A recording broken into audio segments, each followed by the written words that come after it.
शाहपुर शहर के रहने वाले मोहम्मद आसिफ कुछ महीने पहले यादगीर रोड पर एक दर्दनाक हादसे का शिकार हो गए थे। उनके माता पिता ने अपने बेटे को बचाने के लिए हर संभव कोशिश की। अब तक 13 लाख रुपए खर्च कर चुके हैं, लेकिन इलाज अभी खत्म नहीं हुआ। आगे के इलाज के लिए भी पैसों की सख्त जरूरत है। आसिफ के वालिद बशू मियां साहब, जो एक गरीब परिवार से ताल्लुक रखते हैं, अब तक उधार लेकर बेटे के इलाज का खर्च उठा रहे हैं। अब उनके पास कुछ भी नहीं बचा है और आज वे आप सबके सामने एक दर्द भरी अपील लेकर आए हैं। भी दर्शकों से गुजारिश है, मोहम्मद आसिफ के इलाज के लिए आप सबकी मदद बहुत जरूरी है। आप स्क्रीन पर दिए गए QR कोड, फोन पे या गूगल पे के जरिए मदद कर सकते हैं। चाहे तो इन्हें कॉल करके या मिलकर भी मदद कर सकते हैं। आपकी एक छोटी सी मदद एक जिंदगी बचा सकती है। अगर आप आर्थिक मदद नहीं कर पा रहे हैं तो कम से कम इस वीडियो को शेयर कीजिए। शायद आपके शेयर से आसिफ की जिंदगी बच जाए। तो मेरे बेटे का एक्सीडेंट होना बहुत मजबूर है, आदमी भी मजबूर है। मैं बहुत 12-13 लाख रुपए डाली है, अभी आगे बताने पैसा नहीं है। अब मेरे को 2 जने खाली 2 जने मिला के मेरे को साथ दे रहे हैं। आप लोग मदद करें तो बहुत अच्छा होता। मैं तो बहुत मजबूर हूँ, देखो माँ हूँ मैं। मेरे बेटे को बचाने की कोशिश, आपकी दुआ है। देखो मैं बता के बोले नहीं आता। देखो साहब,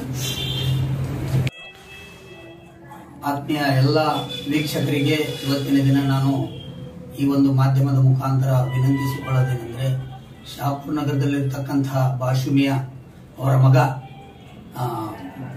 ಮೊಹಮ್ಮದ್ ಆಸಿಫ್ ಅಂತಕ್ಕಂಥ ಯುವಕ ಸುಮಾರು 1 ವರ್ಷದ ಹಿಂದ್ಗಡೆ ಆ ಹುಡುಗಂದು ಲಗ್ನ ಕೂಡ ಆಗಿತ್ತು.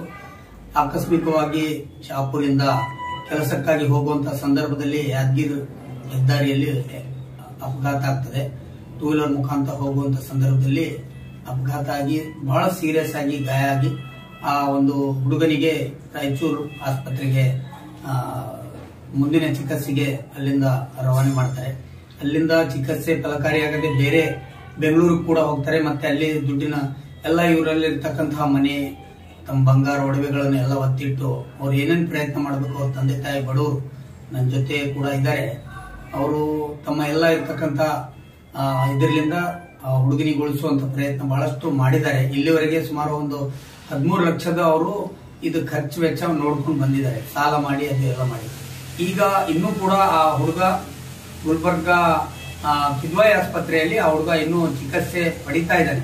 ಈ ಮುಂದಿನ ಚಿಕಿತ್ಸೆಗಾಗಿ ಆ ಹುಡುಗನ ಭವಿಷ್ಯಕ್ಕಾಗಿ ಇವರಿಗೆ ಸಾಲ ಆಗಿದ್ದಕ್ಕೋಸ್ಕರ ನಾನು ಎಲ್ಲಾ ವೀಕ್ಷಕರಲ್ಲಿ ವಿನಂತಿ ಮಾಡ್ಕೊಳ್ತೀನಿ. ನಾವು ಬಹಳಷ್ಟು ಸಂದರ್ಭದಲ್ಲಿ ಮಾಧ್ಯಮದಲ್ಲಿ ಸಾಮಾಜಿಕ ಜಾಲತಾಣಗಳಲ್ಲಿ ನಾವು ಬಂದು ವಿನಂತಿ ಕೂಡ ಮಾಡ್ತೀವಿ.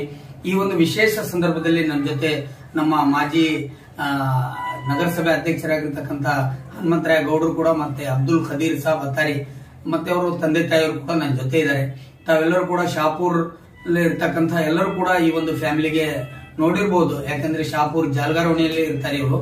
ಬಹಳ ಅತಿ ಬಡವರು ಇರ್ತಕ್ಕಂಥ ಫ್ಯಾಮಿಲಿ. ಅದಕ್ಕೋಸ್ಕರ ನಾನು ಎಲ್ಲಾ ಜನತೆಯಲ್ಲಿ ತಾವೆಲ್ಲರೂ ಕೂಡ ತಮಗೆ ಕೊಟ್ಟಿರ್ತಕ್ಕಂಥ ದೇವರು ಕೊಟ್ಟಿರ್ತಕ್ಕಂಥದ್ರಲ್ಲಿ ಏನಾದರೂ ಸಹಾಯ ಮಾಡಿ, ಈ ಒಂದು ಸ್ಕ್ರೀನ್ ಅಲ್ಲಿ ಅವ್ರದ್ದು QR ಕೋಡ್ ಇದು ಕೂಡ ಹಾಕಿದ್ದಿದೆ, UPF, ಅದ್ರಕ್ಕೆ ತಾವು ಸ್ಕ್ಯಾನ್ ಮಾಡಿ ಆ ಫ್ಯಾಮಿಲಿಗೆ ಹೆಲ್ಪ್ ಮಾಡ್ಬೇಕಂತ ಹೇಳಿ ನಾ ಮಾಧ್ಯಮದ ಮುಖಾಂತರ ಎಲ್ಲ ನನ್ನ ಸಹೋದರರಿಗೆ ನಾವು ವಿನಂತಿ ಮಾಡ್ಕೊಳ್ತೀನಿ. ತಾವೆಲ್ಲರೂ ಕೂಡ ಇವರು ಫ್ಯಾಮಿಲಿಗೆ ಹೆಲ್ಪ್ ಮಾಡ್ಬೇಕಂತ ಹೇಳಿ ನಾನು ವಿನಂತಿ ಮಾಡ್ತೀನಿ. ಜೈ ಹಿಂದ್, ಜೈ ಕರ್ನಾಟಕ.